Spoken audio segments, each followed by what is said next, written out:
జెరూసలేంలో ఉన్నటువంటిది యూదుల పవిత్ర పుణ్యక్షేత్రం టెంపుల్ మౌంట్ అని యూదులు చెప్తారు, ఇజ్రాయేలీలు నమ్ముతారు.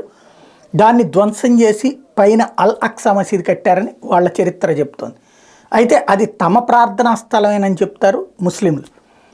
ఇప్పుడు రంజాన్ మాసం వస్తుంది కాబట్టి అల్ అక్సా మసీదుకి ప్రార్థనలకి వెళ్ళడానికి పెద్ద ఎత్తున సిద్ధపడుతుంటే అది రెండవ మక్కా కింద పిలువబడేటటువంటి ప్రాంతానికి ప్రపంచ నలుమూల నుండి వస్తుంటే దాన్ని అడ్డుకోవడానికి మొన్నటిదాకా సిద్ధపడ్డటువంటి ఇజ్రాయెల్ ప్రపంచ దేశాల ఒత్తిడి, అరబ్ దేశాలతో స్నేహ సంబంధాల కోసం అని చెప్పేసి అనుమతిస్తాం.